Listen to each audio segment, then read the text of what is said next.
Earth was in a hot, dense state that nearly 14 billion years ago expansion started. Wait, the Earth began to cool, the autotrophs began to drool, Neanderthals developed tools, we built a wall. We built the pyramids, math, science, history, unraveling the mystery that all started with a Big Bang.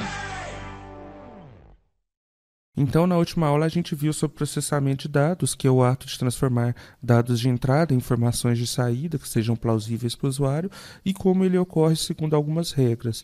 Dentro desse conceito, então, a gente vai tentar entender onde que o hardware e o software entram dentro do processamento de dados. O hardware, então, na verdade, é a parte física do computador. Ele é tudo aquilo que é tangível no computador, tudo aquilo que você consegue tocar no computador.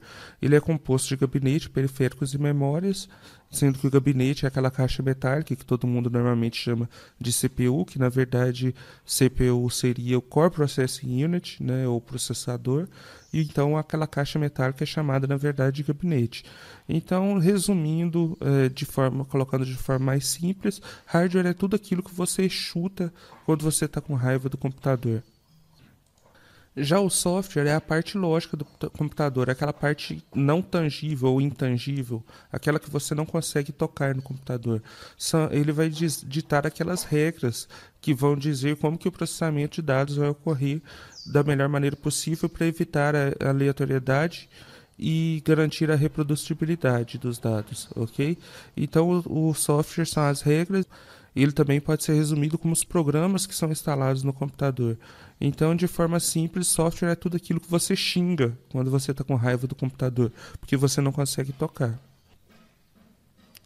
E um terceiro conceito que eu particularmente não gosto muito é o conceito de peopleware, que seriam todas as pessoas que utilizam o computador, sejam eles profissionais da área de computação, na área de informática, ou o usuário comum que utiliza o computador no dia a dia mesmo. Então, continuando sobre o gabinete, como foi dito, ele é a caixa metálica que vai abrigar e proteger todos os componentes do computador. Então, placa-mãe, placa de vídeo, processador, tudo isso está dentro do gabinete. No gabinete, então, tem nele a fonte, né, que vai ser aquela parte metálica dentro dele que serve para fazer a alimentação, né, da corrente de energia. A fonte, então, ela vai transformar a corrente alternada que vem da rede elétrica externa para a corrente contínua para passar para os componentes do computador. E a gente tem um sistema de ventilação que vai refrigerar o processador, chipset, placa de vídeo, todos os componentes ali dentro do computador. Por que a gente precisa de um refrigerador ali para o processador?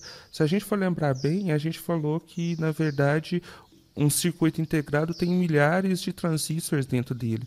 Se a gente pensar que cada um desses transistores já gera uma determinada quantidade de calor quando ele faz um processamento, se a gente pegar todos esses transistores compactos dentro do circuito integrado, a gente vai ter uma grande quantidade de calor sendo gerada, e para evitar que esse equipamento funda, a gente utiliza então um sistema de ventilação, que é composto então pelo dissipador, que é uma peça de metal que conduz o calor, que é preso em cima do processador e que serve então para tirar esse calor lá do processador, ok? A gente tem uma pasta térmica que fica entre o dissipador e o processador, que vai ajudar para que o dissipador consiga retirar esse calor, e a gente tem uma ventoinha, que é um pequeno ventiladorzinho que vai por cima desse dissipador e que vai tirar então o calor daquele dissipador que está sendo conduzido através da pasta térmica tirando do processador, ok? Então, o que acontece quando essa ventoinha não está funcionando direito, a pasta térmica está ressecada e esse calor não consegue ser conduzido apropriadamente? O que acontece é que o computador superaquece, o processador superaquece e o computador começa a desligar. Então você liga o computador na sua casa e trabalha com ele uns 10 a 15 minutos, ele está funcionando normal, de repente ele desliga. Na hora que você liga ele de novo, aí ele não dura nem alguns segundos e já desliga novamente. Enquanto você não deixa ele refrigerar de novo e esfriar esse processador, ele não vai funcionar normalmente de novo. Então, normalmente, quando ele está com esse tipo de problema, basta que você troque a ventoinha ou coloque mais pasta térmica no processador, que daí ele volta a funcionar normalmente de novo e evita, então, assim, dessa forma, o superaquecimento do processador, ok? Dentro do gabinete a gente também tem a placa-mãe, que é a placa base do computador, pois é ela que faz a ligação de todos os componentes internos e externos, como os periféricos, por exemplo, e é nela que tem todos os encaixes de memória, encaixe de processador, e é onde que, então cada um desses componentes irá se ligar no computador, ok? É ela que faz a interligação de tudo e ela é de grande importância no computador.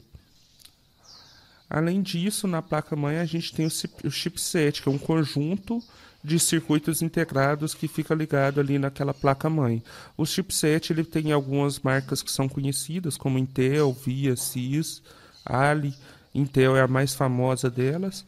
E esses circuitos integrados, então, eles servem para gerenciar o funcionamento da placa-mãe.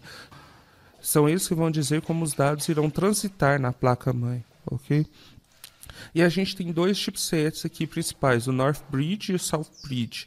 O North Bridge sendo o principal deles e que é onde ele tem o barramento local, que é o principal barramento que tem na placa-mãe. O barramento, na verdade, é aquele conjunto de trilhas por onde a informação vai passar, em que ele vai servir, então, para fazer a interligação dos chipsets com os outros componentes. Então, no chipset norte, por exemplo, ou ponte norte ou North Bridge, a gente tem o barramento local, que é o mais importante deles, justamente por interligar memória e processador. Então, por que é importante isso? Todos os dados que passam pelo computador, eles vão primeiro para a memória, onde que vai dizer que vai ter uma lista que vai replicar mais ou menos a ideia da nossa memória recente do dia a dia, aquela memória transitória, que você levanta de manhã e pensa assim, primeiro eu vou tomar café da manhã, depois eu vou tomar um banho, depois eu vou para a faculdade, depois eu vou almoçar, depois eu vou ter mais outras aulas na faculdade, etc. Eu vou voltar para casa e assim por diante. Então você tem lá uma lista de todos os seus afazeres no dia a dia. E à medida que cada um desses afazeres você vai realizando eles, você vai tirando ele de cima na lista e subindo o restante da lista para ir para o próximo afazer. A memória RAM ela funciona mais ou menos dessa forma. Os processamentos vão sendo obrigados ali numa lista de tarefas que precisam ser realizadas e essas tarefas então vão depois para o processador, onde cada uma delas vai ser realizada e sendo retirada então da memória RAM. A gente tem também ligado no North Bridge o barramento AGP ou PCI ou PCI Express, que são os barramentos que servem justamente para a conexão de placa de vídeo e que também é muito importante no computador, apesar de não estar ligado através do barramento local, mas é importante para a saída de informações.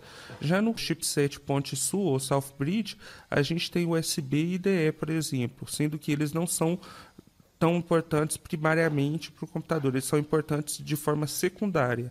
É claro que você não vai trabalhar no computador sem o HD, ou USB, ou alguma outra forma de armazenamento, mas os dois, na verdade, você consegue ligar o computador sem ter um deles ligado e consegue entrar na BIOS, por exemplo, do computador, porque já tem as informações ali dentro. O USB e o IDE, na verdade, então, servem para armazenar dados secundários.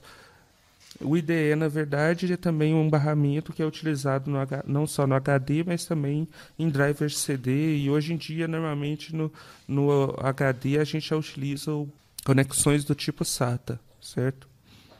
E essas conexões, então, do South Bridge, elas são feitas a partir do barramento de expansão, que não é o barramento mais importante como barramento local.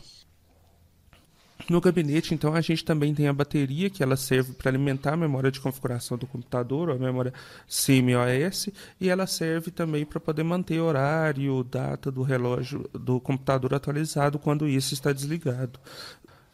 O que acontece? Quando essa bateria descarrega, você não consegue manter a data e a hora atualizada no computador. E aí, cada vez que você liga ele reseta a hora de novo e você tem que ir lá e modificar essa hora no computador. Então, essa bateria ela serve justamente para manter esses dados sempre ativos. A gente também tem slots e soquetes no computador e portas também, todos eles sendo encaixes da placa-mãe, sendo que os slots e soquetes eles vão permitir a conexão de outras portas e componentes, e eles são, por exemplo, onde que você vai encaixar memórias, processador, etc. No caso do slot, a gente tem como exemplo aqui o slot de memória, que tem esse barramento aqui, e no caso dos sockets, a gente tem o socket onde que é ligado ao processador, por exemplo, para poder fazer a conexão com o computador. Lembrando então que slots sockets eles ficam normalmente na placa-mãe, na parte interna do computador. Além disso, a gente tem as portas, que normalmente ficam externamente ao computador.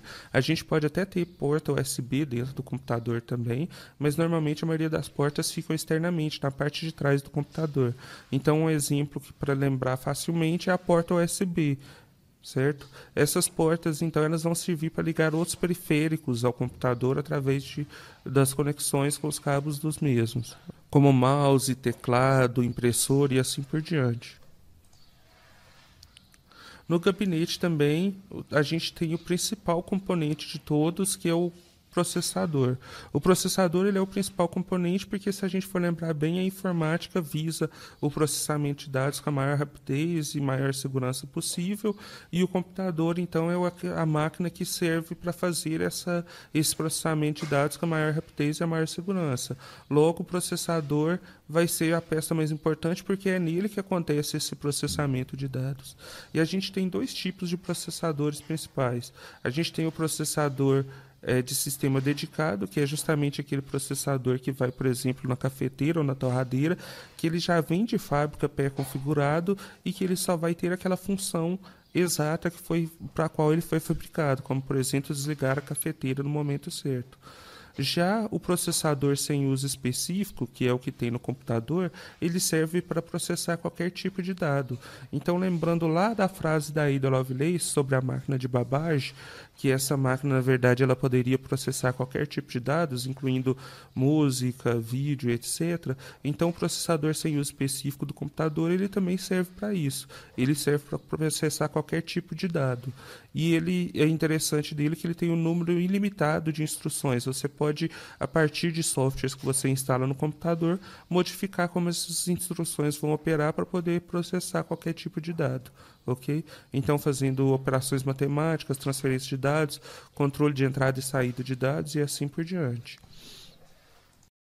Então, finalizando essa aula, a gente pode dizer que o gabinete e seus componentes, na verdade, estão aqui dentro da parte de processamento de dados. Então, são responsáveis por processar os dados, pois é nele que está contido o processador.